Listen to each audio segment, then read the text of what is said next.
un singur player pe RSS să dai bani la cineva și tu la adică tu ești cățelul lui. Bă, dar nu mă comandă, mă. Cum mă nu te comandă dacă ăla ți-a zis și pe urmă, tu ce ai zis lui ăla? Că stai bă că tu nu poți să-i dai că ești VIP. Și pe urmă îmi dai tu motiv, limbaj, bani permanent. Ce limbaj am folosit eu? Ia zi. Băi, dar tu ai văzut cine era atunci pe TeamSpeak? Da, tu erai. Da, și era Krypton online să-mi zică mie să-ți dau bani? Păi nu era, pe asta e că ăla a vrut să-l bage pe Krypton și voi ați vorbit cu el pe Skype. Că știi că ăla s-a spart Veneps ăla sau cum pula mea îl cheamă. Băi. Și a zis că bă, eu nu pot să-i dau că sunt VIP și pe urmă. Băi, prostule, eu nu vorbesc cu Krypton pe Skype. Bă, nu contează cine a vorbit. A vorbit ăla la altul și ți-a zis ție, bă, dai tu bani că eu nu pot. Care mi-a zis, mă? Și pe urmă, bă, bani ți-am dat eu că vorbeai urât. Am vorbit vorbești și acum, da. Păi acum nu poți să dai bani, vezi? Gata, mă, e doar un joc. Noroc. Băi, doar un joc, gata, ce aveți.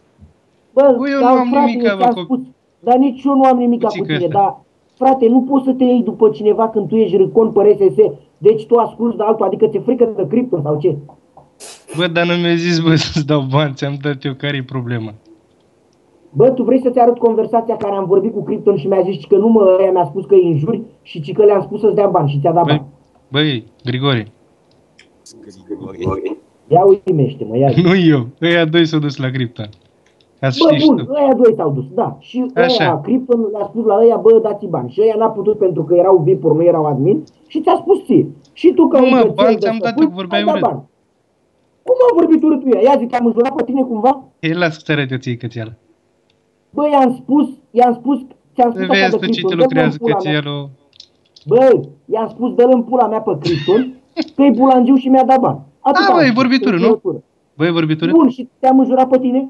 Bă, nu mă interesează cine ești, frate, e vorbitură, nu?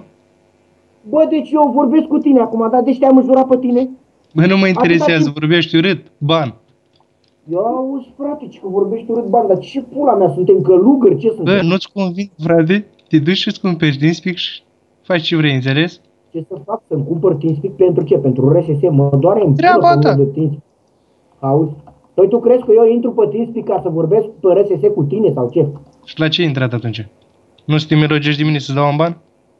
Bă, am intrat să vorbesc frumos cu tine pentru că tot așa am luat bani aiurea de la voi ăștia după RSS, că sunteți mari șmecheri, mari admin. Și stai cu bani. Dar în timpul când dai bani la cineva, frate, trebuie să ai o dovadă, nu? Da, mă. Așa, și? De ce folosești tu comanda bani dacă tu n-ai nicio dovadă asupra jucătorului ăla? Că-mi permit. Că-ți permiți că ești șmecher, nu? Dar dacă te întâlnesc față în față, mai ești șmecher, băga mea și pula în gura ta, mai ești șmecher? Da, mă. Dar ți-am zis că eu te aștept în Iași. E prea distanță de mine, prostule, dacă erai aceea aproape, de mine veneam. Ți-am zis că când îți faci pana la bicicletă și vii în Iași, să-mi zici că vin și eu. La bicicletă? Da, bă, bicicletă. Pula goală, când ai avea tu mașină,